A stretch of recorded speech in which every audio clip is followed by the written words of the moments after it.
Ito naman, isda na star butter daw. Ayan, hindi siya pampano ha.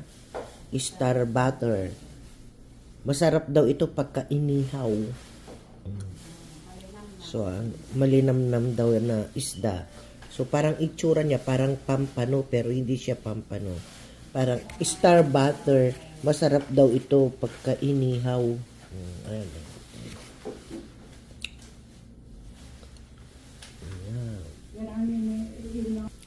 Ayan, oh.